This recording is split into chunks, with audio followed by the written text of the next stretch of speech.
Bonjour et bienvenue. Je suis ravie de vous retrouver pour ce septième et dernier épisode de la série Go 2023, les opportunités marketing et vente en B2B que l'on diffuse sur My Marketing Podcast depuis maintenant une semaine.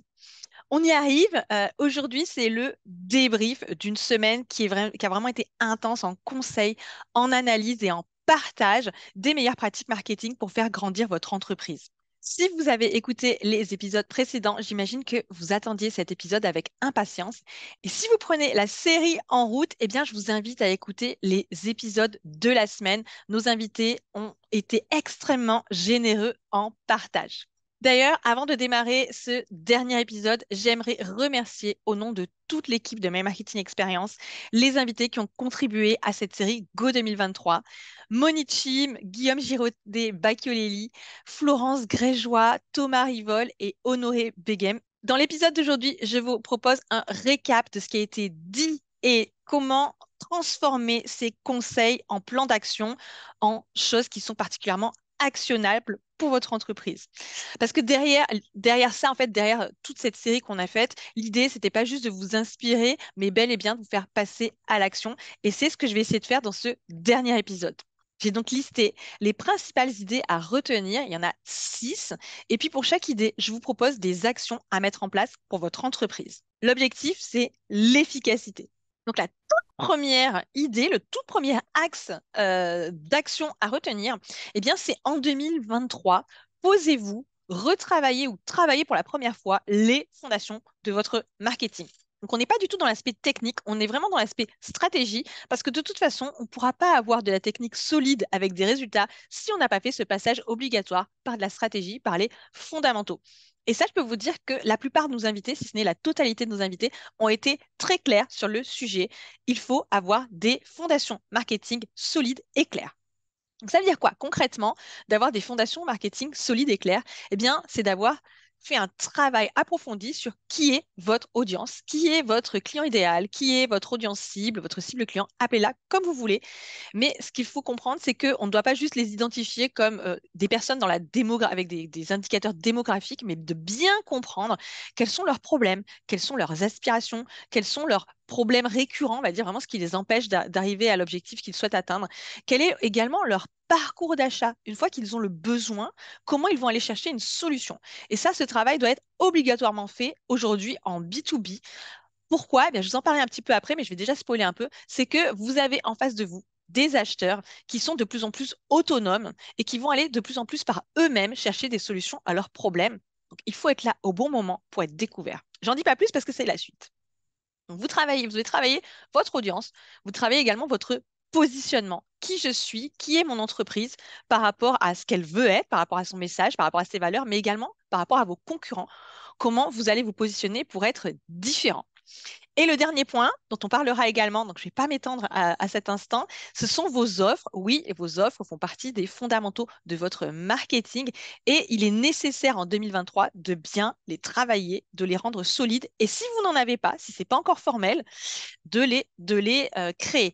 Alors, comment on sait si on n'a pas d'offre? Eh bien, c'est facile. Si la plupart du temps, vous utilisez le mot, par exemple, catalogue ou sur mesure, eh bien, c'est un bon indicateur pour vous dire que vous n'avez pas d'offre, ou du moins qu'il est absolument nécessaire et urgent de les travailler.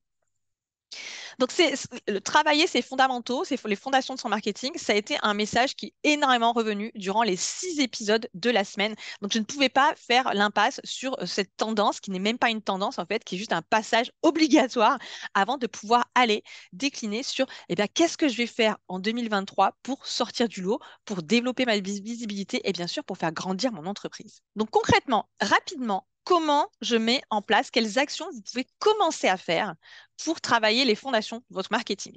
Bah, premier point, vous allez commencer à travailler votre persona, votre client idéal. Donc, si vous ne l'avez pas encore fait, je vous mettrai le lien en commentaire. Vous pouvez tout simplement télécharger le modèle pour travailler sur votre persona qu'on met à votre disposition. Je vous mettrai le lien en commentaire. Et c'est un premier pas pour clarifier votre persona, votre client idéal. Une deuxième chose que vous pouvez commencer à faire dès maintenant, dès le début de 2023, si vous avez envie de passer un petit peu des vacances, vous avez le droit d'attendre un petit peu, c'est d'évaluer ou réévaluer votre product Product Market Fit. Donc, pour traduire en français, c'est l'adéquation entre le produit et le marché. Alors, si vous ne vendez pas de produit, ça veut dire l'adéquation entre les services que vous vendez et votre marché. Et j'irai même plus loin, c'est entre votre offre et votre marché. Donc, on en parlera également dans cet épisode, mais je voulais déjà commencer à avoir une réflexion autour de ça, à vous sensibiliser sur le sujet de cette action, parce que une offre que vous avez créée à un instant T n'est pas forcément valable plusieurs années en l'état. Et une autre action que vous devez commencer à mettre en place, alors j'ai utilisé le mot devoir et pas que vous pouvez, parce que à mon sens, elle est absolument essentielle, c'est de parler avec vos clients et avec vos prospects.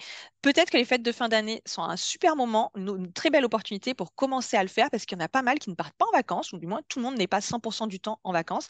Et si vous écoutez cet épisode à un autre moment de l'année, eh bien, ne vous donnez pas comme excuse de «Ah, mais je ne suis pas en fin d'année, je le ferai en fin d'année». Non, commencez tout de suite si vous estimez que vous ne parlez pas assez avec vos clients et vos prospects et si vous n'avez pas assez de feedback. J'ai quand même tendance à penser qu'en B2B, on n'en a généralement pas assez parce que c'est pas encore beaucoup rentré dans les habitudes d'aller questionner ses clients et ses prospects pour obtenir des informations et des feedbacks. Donc, commencez dès à présent. Le deuxième point de ce récap que je voulais aborder avec vous, fait une transition avec le récap précédent, c'est mettez à jour vos offres. Comme je l'ai dit, si vous n'êtes pas sûr d'avoir des offres, ben rappelez-vous, si vous utilisez des mots comme catalogue ou des mots comme sur mesure, eh bien, c'est qu'il y a fort à parier que vous n'avez pas de stratégie d'offre. D'accord? Si vous avez déjà des offres, c'est tout à fait possible, eh bien, dites-vous bien que ce n'est pas parce que, elles ont été en adéquation avec ce que le marché voulait pendant un temps que ça va continuer de l'être. Je peux même témoigner, nous, il y a des offres qui fonctionnaient très bien il y a 2 ans et qui aujourd'hui fonctionnent beaucoup moins bien. Donc, bah, on est en train de les repositionner ou d'en créer d'autres. C'est tout à fait normal. Il y a un cycle de vie des offres qui correspond tout simplement à l'évolution du marché, l'évolution de vos concurrents. Donc, première chose à faire, posez-vous la question, quels sont les challenges actuels de mes clients? Est-ce qu'ils ont évolué? Est-ce qu'il y a des choses qui ont changé dans leur environnement, dans la manière de prendre des décisions? Est-ce qu'il y a aussi des nouveaux concurrents qui sont rentrés? Ça peut être intéressant aussi, hein, ça peut être le moment de faire évoluer vos offres dans ces cas-là. Et définissez comment vous pouvez améliorer et repositionner vos offres. Parfois, ça ne tient pas à grand-chose. Parfois, c'est un détail. Et de temps en temps, eh bien, ce sont des changements qui sont plus profonds, mais nécessaires pour rester attractif, pour conserver une offre attractive. Et je le redis, je vais être très insistante, si vous n'avez jamais fait ce travail, eh bien, en 2023, ça va être absolument nécessaire de commencer à le faire en B2B parce que c'est un élément de branding qui est très différenciant. Et aujourd'hui, avoir des offres qui sont adaptées à votre marché, mais surtout adaptées à la manière d'acheter de vos clients, va être plus que jamais un facteur décisif pour vos ventes. Un dernier point sur les offres qu'on a abordé d'ailleurs dans l'épisode d'hier, pensez que on est dans une économie, dans un contexte en 2023 qui est caractérisé par un maximum d'incertitudes et des décisions qui peuvent être un peu plus difficiles à prendre. Vous l'avez peut-être constaté. Dans ces cas-là, mon meilleur conseil, c'est d'évaluer comment vous pouvez, ce qu'on appelle dérisquer vos offres, comment on peut réduire le risque perçu à travailler avec votre entreprise. Et vous le verrez, et je vous invite à écouter l'épisode d'hier, vous comprendrez très bien de quoi je parle. Comment on fait pour dérisquer son offre? Eh bien, posez-vous d'abord la question de quoi ont peur au maximum mes clients, qu'est-ce qui les empêche de passer à l'action et vous adaptez vos offres au maximum pour réduire également au maximum cette peur de passer à l'action. Troisième axe à retenir de cette semaine, c'est miser sur le branding. Un branding solide pour votre entreprise. Donc, un branding, c'est quoi? En français, on va le traduire par image de marque. Alors, c'est vrai que mes invités ont énormément utilisé ce terme en anglais, branding, branding, si vous préférez. Moi, je peux vous le proposer en français, il n'y a aucun problème. Ça veut dire de toute façon la même chose. Tant que l'idée passe, moi, je vous le dis en français, en anglais, je peux même vous le dire dans d'autres langues. J'irai juste chercher comment on le traduit. Mais c'est vraiment une idée forte à retenir, c'est travailler la marque de votre entreprise et travailler votre marque personnelle. En anglais, personal branding. Pourquoi c'est extrêmement important? Pourquoi ça n'a jamais été pas important, mais ça l'est d'autant plus et de plus en plus? Eh bien, tout simplement parce que le branding, c'est ce qui permet de développer la confiance dans votre marque, la confiance dans votre marque personnelle également. Et la confiance, eh bien, c'est un des éléments les plus puissants de la vente. D'ailleurs, on l'a vu dans l'épisode avec Thomas Rivol qui lui a carrément fait une équation de la vente, puisqu'il dit que la vente, c'est valeur plus confiance égale vente. Donc, moi, j'adore cette formule. Vous pouvez vous la mettre dans un coin de la tête, vous pouvez vous l'écrire si vous voulez sur votre ordinateur avec un petit post-it. Mais pourquoi c'est hyper important? Parce qu'en fait, lorsqu'il y a de la confiance, il y a de l'attachement. Et donc, votre entreprise et votre marque va être considérée comme plus fiable que celle de vos concurrents, tout simplement parce qu'on y est attaché et qu'on a une image positive de votre entreprise. Alors, ça facilite la vente, mais ça facilite également la fidélisation à partir du moment où, évidemment, il y a une bonne expérience client, il y a de la satisfaction, mais à satisfaction ISO, eh bien, on préférera toujours travailler avec une image qui est très forte. Alors, la réalité, c'est qu'en B2B, on revient un peu de loin à ce niveau-là. C'est même pas qu'on revient de loin, c'est qu'on n'a jamais été très loin. Autant en B2C, le côté image de marque existe depuis des dizaines d'années, autant c'est un territoire qu'on a très peu exploré en B2B, notamment chez les TPE, les PME, et qui aujourd'hui, eh bien, commence à se développer. Et donc, moi, je vous prédis qu'en 2023, moi et tous les invités, on va avoir beaucoup d'intérêt et beaucoup de répercussions positives à investir le territoire de la marque B2B, tout simplement pour augmenter la confiance. Donc, nous, c'est pas du tout quelque chose de nouveau. Si vous regardez, si vous faites des recherches, on en parlait déjà il y a 2, 3 ans dans les tendances marketing qu'on fait en fin d'année, mais c'est une tendance qui reste et qui s'amplifie. Ça veut dire quoi en termes d'action?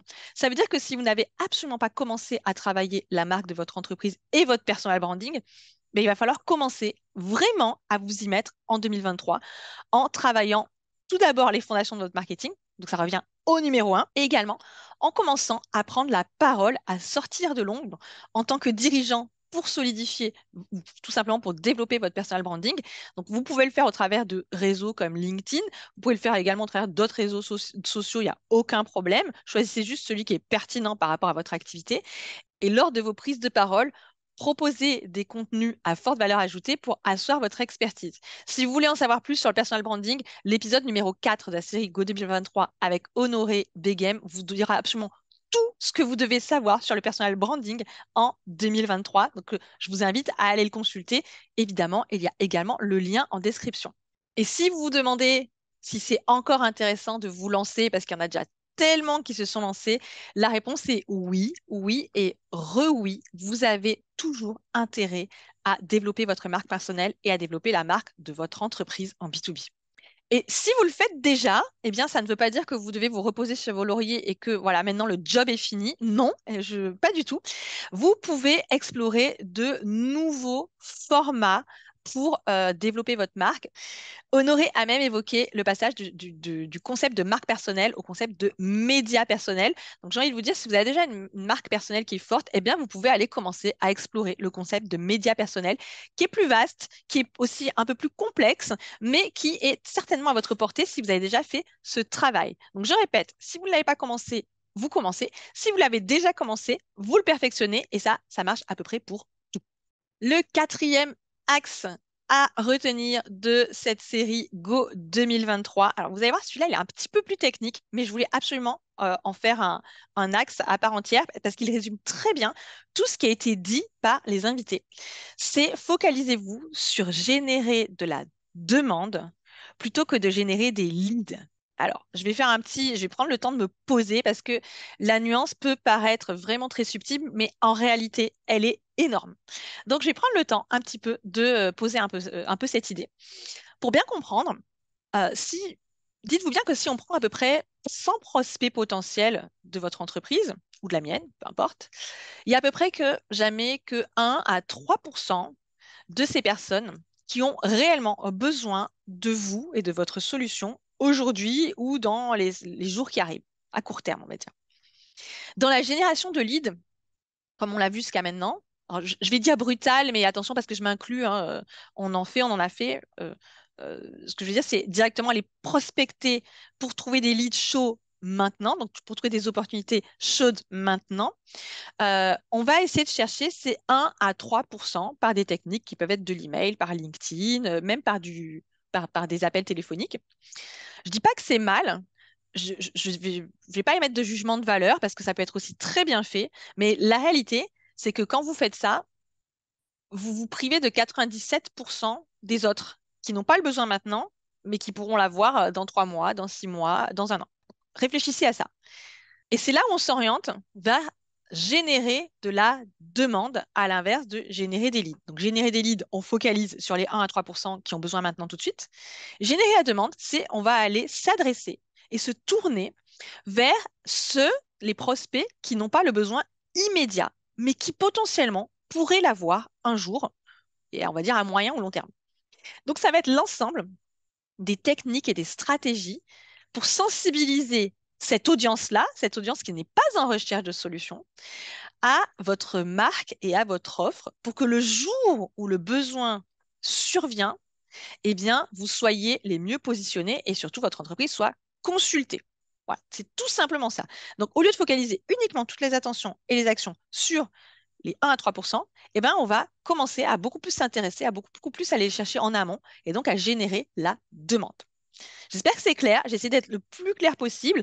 Évidemment, c'est plus complexe. Il y a pas mal de choses à mettre en place. Mais je vais vous proposer des actions à commencer à mettre en place pour aller capter ces 97%.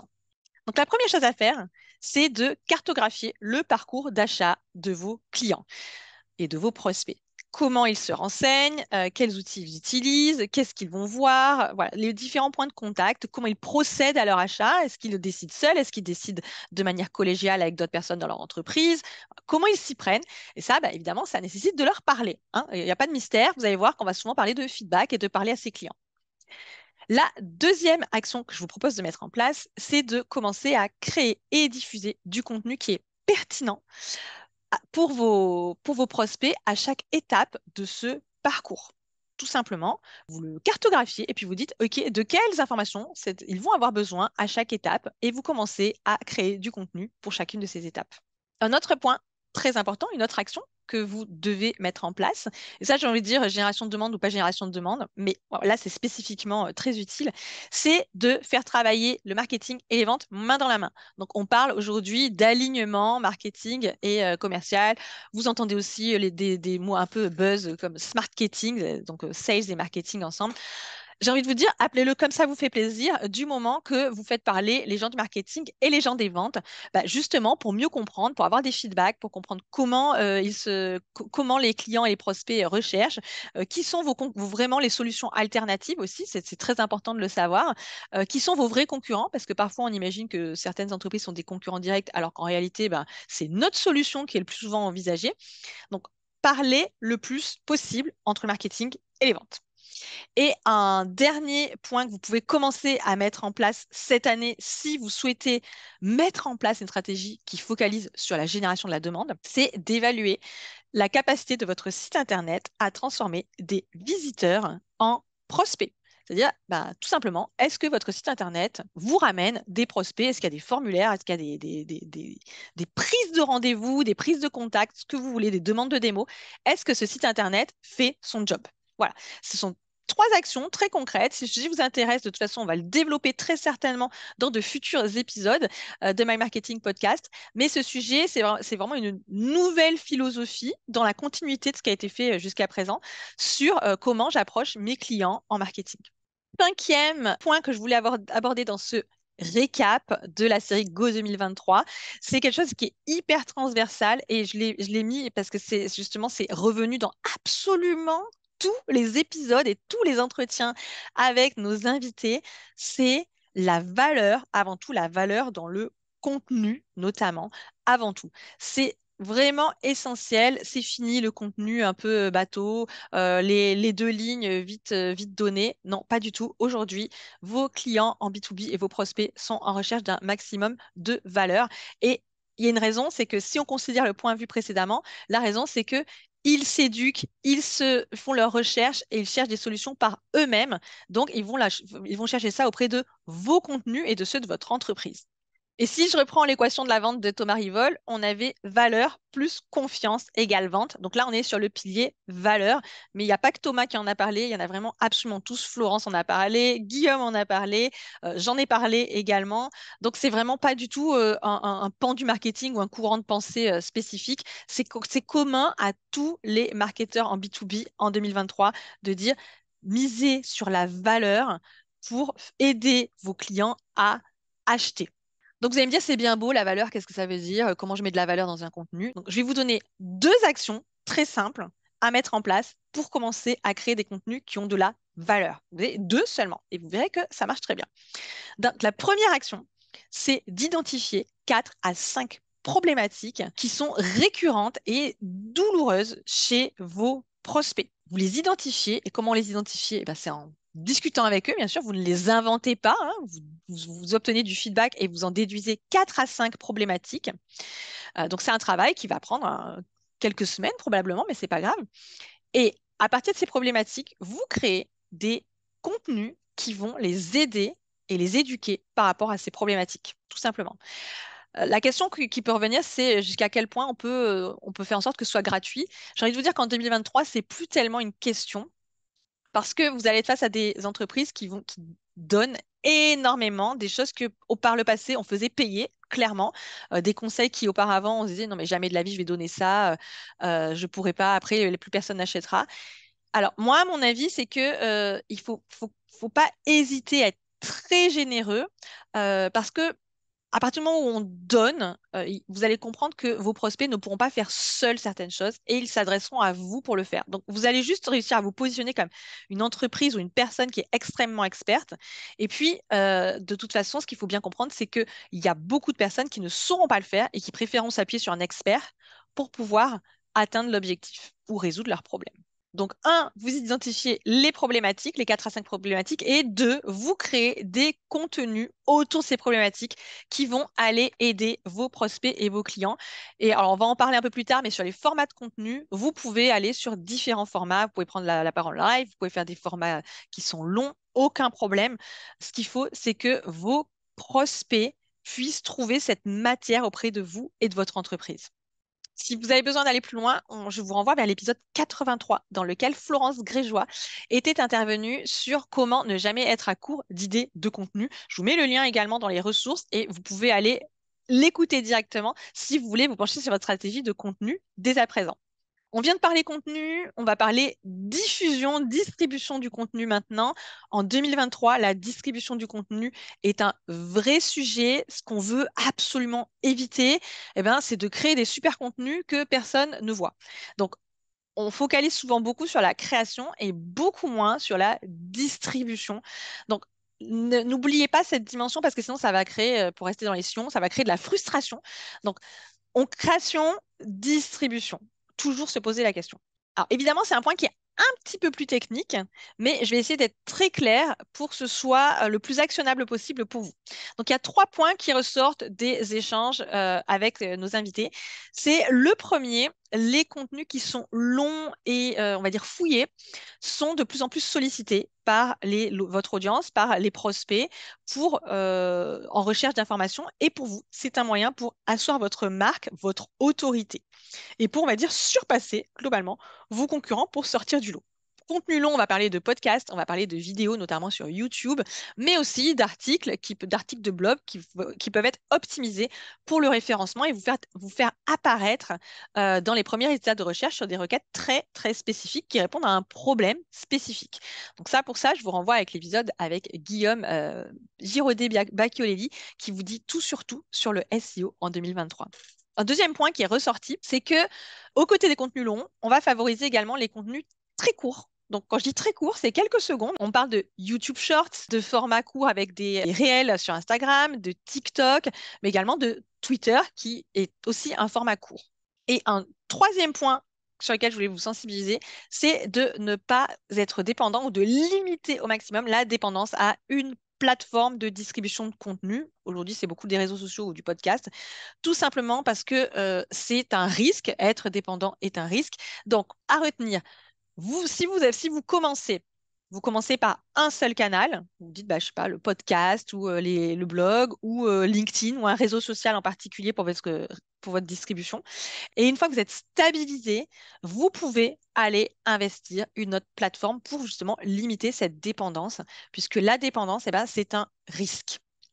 Un dernier point, parce que c'est une question qui revient souvent, c'est la question de la régularité. Donc, rappelez-vous vraiment que la régularité est clé. Donc, que ce soit une fois par jour, 5 fois par semaine, tous les jours, plusieurs fois par jour, peu importe, la meilleure fréquence de diffusion, c'est celle que vous allez réussir à tenir. Donc, fixez-vous un objectif, même s'il n'est pas hyper ambitieux, comme une fois par semaine. Une fois par semaine, ça peut paraître relativement raisonnable, mais tenez-le parce que c'est réellement la clé pour que vos contenus soient à la fois utiles et bien distribués et vus.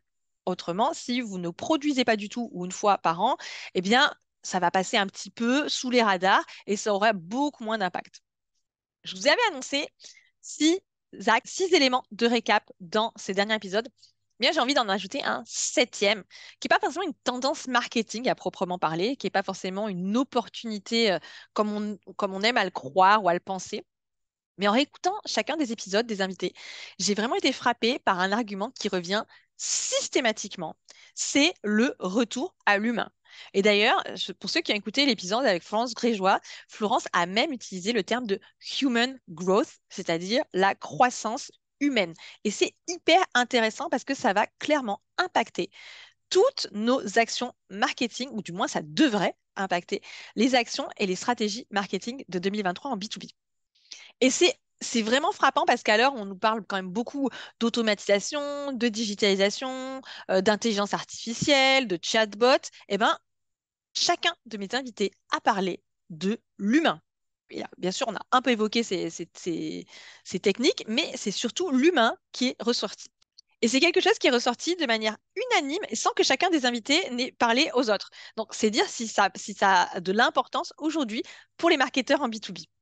Donc, OK, l'humain est de retour, ou du moins l'humain est prépondérant dans le marketing B2B en 2023, mais comment je l'applique concrètement et de manière actionnable dans mon entreprise et dans mon marketing? Mais je vais vous donner des pistes ici. Ce sont des pistes, évidemment, qui reprennent un peu ce qu'on s'est dit, mais qui vont conforter le côté l'humain au centre de vos stratégies et de vos actions marketing. Première chose, le feedback. On en a énormément parlé dans cet épisode de récap. On en a beaucoup aussi parlé avec les invités, mais collecter du récap directement auprès de votre marché, de vos prospects. On est en B2B, on a la chance souvent de pouvoir parler directement à nos acheteurs, à nos clients. Donc ne vous en privez pas, faites-le via un humain autant que possible ou par conversation en tout cas, même si c'est sur des réseaux sociaux, mais que ce soit des humains. C'est essentiel pour collecter du vrai feedback. L'humain, ça passe aussi par offrir un service client, on l'a vu avec Florence Grégeois, en messagerie privée avec des vraies personnes qui vont vous répondre et pas forcément un automate. C'est également prospecter et vendre en créant des conversations. On l'a vu avec Thomas et on l'a vu également avec Florence.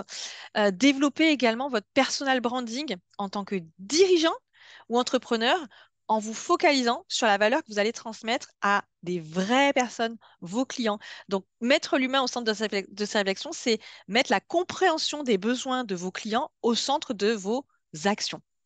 Et un dernier point, c'est de créer et de personnaliser vos offres pour répondre aux besoins, aux nouveaux besoins de vos clients en tenant compte bien sûr de leur levier de décision, que ce soit émotionnel ou rationnel. Donc vraiment comprendre que vos prospects ne sont pas des machines, mais bien des êtres humains et prendre ça en considération dans la construction de vos offres. Et une dernière suggestion d'action et surtout de réflexion pour la route, c'est quand on dit mettre l'humain au centre de votre entreprise et de votre marketing, c'est également intégrer une dimension impact social et environnemental. En 2023, intégrer cette question dans chacune de vos décisions ou de vos réflexions, ça a plus que jamais du sens. Je ne vais pas m'étaler, c'est pas un épisode pour ça, mais je tenais à faire ce rappel parce que considérer l'humain, c'est l'humain dans son environnement. Et donc, prendre en considération cette dimension ne peut qu'améliorer encore la qualité de votre marketing. On n'est pas là pour faire du greenwashing du tout. D'ailleurs, vraiment, je lutte contre ça, mais bien pour prendre en considération cette dimension qui est au même titre que, on va dire, les coûts financiers ou les impacts financiers de vos décisions. Vous pouvez prendre en considération l'impact environnemental dans votre stratégie. Voilà, je pense que j'ai fait le tour. Je pense que j'ai rien oublié, que j'ai dit à peu près tout ce que je voulais vous dire dans cet épisode récap. Donc, pour résumer, les 6 grandes idées à retenir de cette série Go 2023, c'est un, en 2023, on travaille ou on retravaille les fondations de son marketing. C'est back to basics, mais c'est hyper, hyper important pour tout ce qui suit, de toute façon. En numéro 2, mettez à jour vos offres ou créez-les si vous ne l'avez pas fait. En numéro 3, on a parlé de miser sur une image de marque et une marque personnelle forte. C'est essentiel pour établir de la confiance et c'est aujourd'hui un élément extrêmement différenciant auprès de votre audience. En numéro 4, générer de la demande plutôt que des leads. Donc, j'ai pris un peu le temps d'expliquer la différence entre les deux. Aujourd'hui, on va essayer de s'intéresser plus uniquement aux prospects qui sont prêts à acheter maintenant, mais commencer à aussi sensibiliser ceux qui ne sont pas en phase d'achat, ceux qui sont, on va dire, plus tôt dans le parcours d'achat. En cinquième point, miser sur une distribution de vos contenus qui est optimisée, c'est-à-dire en termes de plateforme et en termes de format. On a un épisode entier sur le sujet, donc n'hésitez pas à vous y rapporter. Et le dernier et sixième point, c'est l'humain avant tout. Le retour de l'humain au centre des stratégies et des actions marketing en B2B, qui a été unanimement mentionné par chacun de nos invités. Donc, je tiens à rappeler que cet épisode est une synthèse. Donc, si vous n'avez pas écouté les épisodes précédents de la série Go 2023, je ne peux que vous recommander de le faire. Vous y trouverez assurément beaucoup d'idées à appliquer, beaucoup d'idées qui peuvent vous inspirer également pour votre stratégie marketing en B2B pour 2023. Donc, tout est en description de cet épisode. Vous avez absolument toutes les ressources nécessaires. Et comme annoncé, vous avez la possibilité de récupérer cette synthèse et les idées d'action dans un livre blanc qui est disponible au téléchargement, également en lien. C'est un téléchargement qui est en total accès libre. On ne vous demandera pas d'email pour l'obtenir. C'est vraiment un cadeau complet. J'espère que cette semaine de contenu vous a plu avec des invités qui ont répondu tous à la même question. C'était un format un peu particulier et je serais curieuse de savoir ce que vous en avez pensé. Si ça vous a plu, ce que j'espère, je compte vraiment sur vous pour laisser un avis positif et votre meilleure appréciation sur Apple Podcast ou la plateforme de podcast de votre choix, ou même tout simplement en commentaire. Ça me fera très plaisir. Merci d'avance à ceux qui le font. À toutes et à tous, au nom de toute l'équipe de My Marketing Experience, je vous souhaite de très belles fêtes de fin d'année et je vous donne rendez-vous en 2023.